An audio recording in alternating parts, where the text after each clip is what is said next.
तो दोस्तों आज हम फिर से आपके लिए लेकर आए हैं देश दुनिया की सभी ताज़ा बड़ी खबरें। फटाफट एक एक कर विस्तार से आज आपको बताएंगे, तो वीडियो को अंत तक जरूर देखें। दोस्तों पहली खबर में आपको बता दें कि पाकिस्तान ने अचानक भारत पर किया हमला। जम्मू कश्मीर के अनरिया सेक्टर में पाकिस्तान के जवानों ने भारतीय जवानों पर बरसाई गोलियां।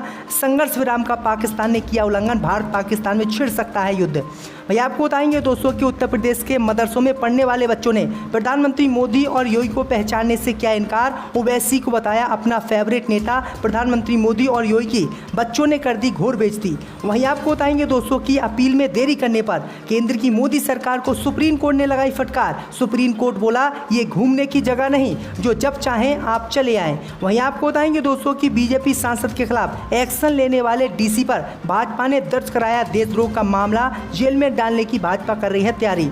वहीं आपको बताएंगे दोस्तों कि सुप्रीम कोर्ट ने ममता बनर्जी के समर्थन में पश्चिम बंगाल में सुनाया बड़ा फैसला। मोदी को झटका देते हुए ममता बनर्जी के भतीजे पर विदेश जाने की रोक हटाई। वहीं आपको बताएंगे दोस्तों कि हरियाणा में मदरसे में मिला 11 साल के छात्र का शव, 2 दिन पहले हो गया था गायब। तो दोस्तों सभी खबरों को आपको एक एक कर बताने वाले हैं। वीडियो को लाइक कर चैनल को सब्सक्राइब कर दें और हमें कमेंट करके बताएं कि आपके जिले किस राज्य से हमारी खबरों को देख रहे हैं। इसी बीच पर तो दोस्तों अगली खबर की ओर, तो पाकिस्तान ने अचानक भारत पर किया हमला। जम्मू कश्मीर के अनरिया बॉर्डर पर बीएसएफ जवानों पर बरसाई गोलियां, बड़ा तनाव। जी दोस्तों आपको बता दें ये बड़ी खबर सामने निकल कर आई दोस्तों कि पाकिस्तान ने अचानक भारत पर हमला कर दिया है। दरअसल आपको बता दें कि ये हमला जम्मू कश्मीर के अरनिया सेक्टर में करीब 8 महीने बाद मंगलवार को पाकिस्तान की तरफ से किया गया है।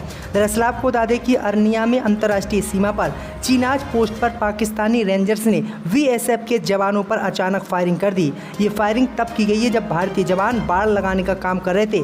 बीएसएफ ने भी पाकिस्तानी सेना को इसका जवाब दिया। इसमें किसी के हताहत होने की सूचना नहीं मिली है। इससे पहले जनवरी 2022 में पाकिस्तान की ओर से अरनिया सेक्टर में संघर्ष विराम का उल्लंघन किया गया था। तब सीमा प्रहरियों ने 50 वर्षीय एक पाकिस्तानी घुसपैठियों को ढेर कर दिया था। घुसपैठिया भारतीय सीमा में घुसने का असफल प्रयास कर रहा था। तो ये बड़ी अपडेट आ रही दोस्तों कि पाकिस्तान ने ये बड़ा हमला भारतीय सीमा पर किया है, भारतीय जवानों पर किया है, जिसके बाद स्थिति तनावपूर्ण हो गई है और कभी भी भारत पाकिस्तान के बीच युद्ध छिड़ सकता है। इसी बीच पर तो दोस्तों अगली खबर की ओर, तो अपील में देरी करने पर सुप्रीम कोर्ट ने केंद्र की मोदी सरकार को लगाई फटकार। बोला ये घूमने की जगह नहीं, जो जब चाहे चले आएं।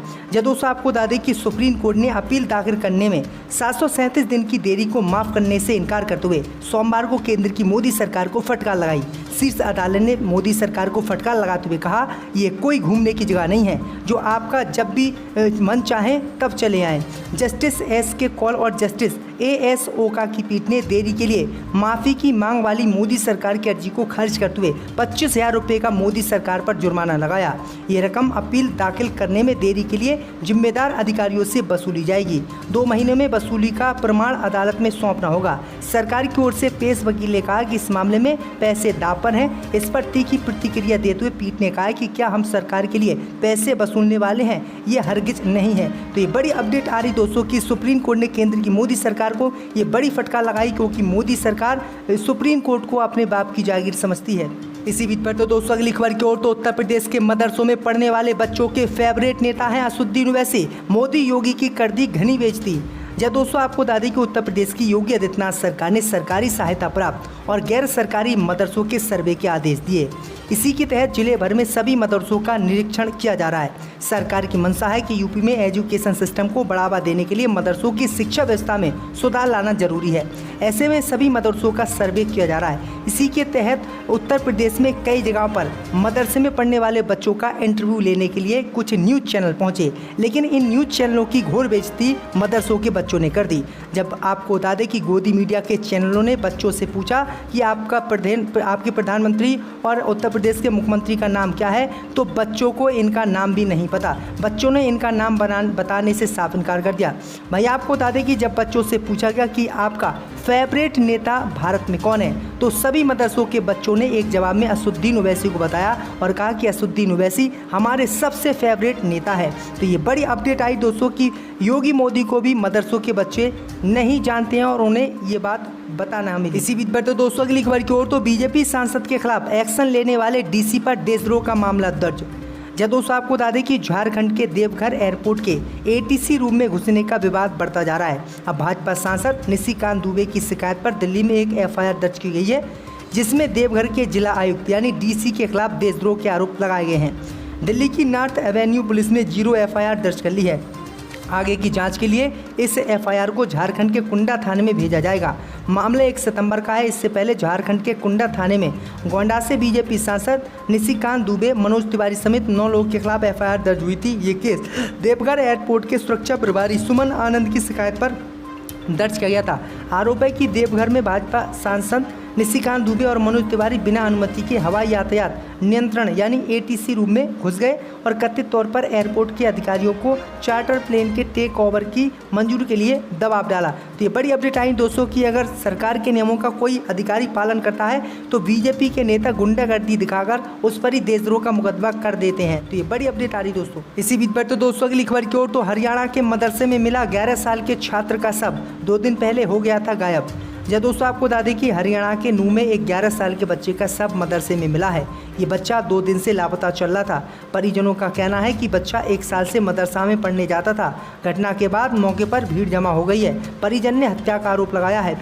फिलहाल मामले की जांच कर रही है। घटना नूह के पुनहाना उपमंडल के सा चोखा गाँव की है। यहाँ पीर दादा सा चौखा की मजार के पास एक मदरसा है।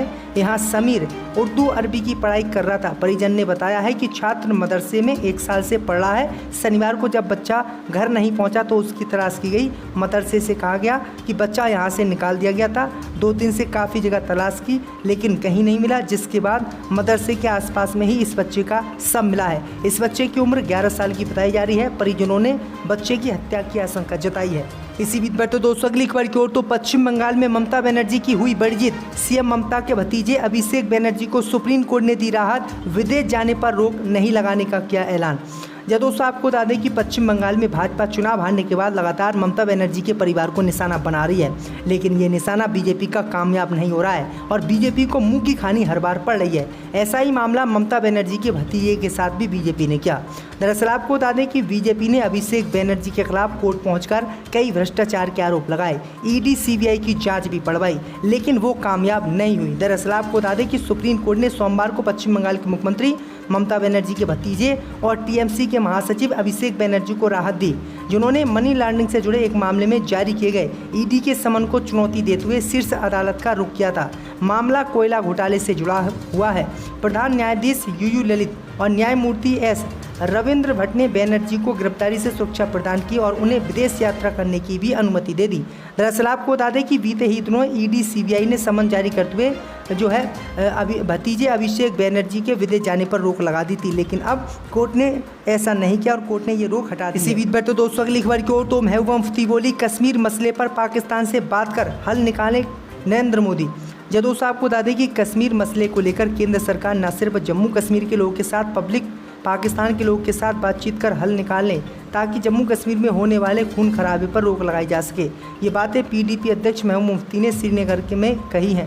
एक बैठक के बाद उन्होंने ये बातें कही हैं। इसके अलावा ये भी संकल्प लिया गया है कि पार्टी भारत के संविधान में निहित राज्य की गरिमा और संवैधानिक अधिकारों को बहाल करने के लिए एकजुट लड़ाई का आह्वान करती है। साथ ही पार्टी संयुक्त लड़ाई में अन्य राजनीतिक दलों के समर्थन की भी मांग करेगी।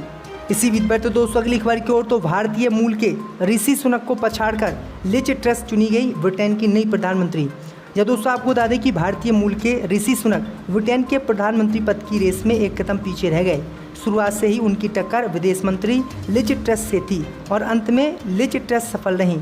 वह बोरिस जॉनसन की जगह ब्रिटेन की नई प्रधानमंत्री चुनी गई हैं। इस तरह लिज ट्रस ब्रिटेन की तीसरी महिला प्रधानमंत्री होंगी। दरअसल आपको बता दें कि प्रधानमंत्री बोरिस जॉनसन की जगह लिज ट्रस कंजरवेटिव पार्टी की नेता चुनी गई हैं। लिज ट्रस ने अपने कट्टर प्रतिद्वंदी भारतीय मूल के ऋषि सुनक को पछाड़ दिया। पिछले 6 सप्ताह से अधिक समय से जारी अभियान आखिरकार लिज ट्रस के नेता चुने जाने के साथ समाप्त हुआ है। तो ये बड़ी अपडेट आ रही है। इसी बीच पर तो दोस्तों अगली खबर की ओर, तो जनसंख्या नियंत्रण कानून बनाने पर सुप्रीम कोर्ट ने केंद्र की मोदी सरकार को जारी किया नोटिस, मांगा है जवाब। जब दोस्तों आपको बता दें कि भाजपा नेता सहित हिंदूवादी संगठन काफ़ी समय से केंद्र की मोदी सरकार से जनसंख्या नियंत्रण कानून बनाने की देश में मांग कर रहे हैं। अब जनसंख्या नियंत्रण कानून के लिए नियम, कायदे और दिशा निर्देश तैयार करने के केंद्र को निर्देश देने की मांग संबंधित जनहित याचिका पर सुप्रीम कोर्ट ने सोमवार को मोदी सरकार को नोटिस जारी किया। जस्टिस अनिरुद्ध बोस और जस्टिस विक्रम नाथ की पीठ ने केंद्र से जवाब तलब करते हुए इस जनहित याचिका को इसी तरह की लंबित अन्य याचिकाओं के साथ टैग कर दिया है।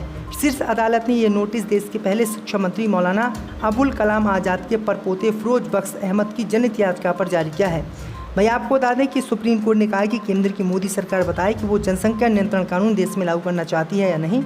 अब देखते हैं मोदी सरकार क्या जवाब सुप्रीम कोर्ट को देती है।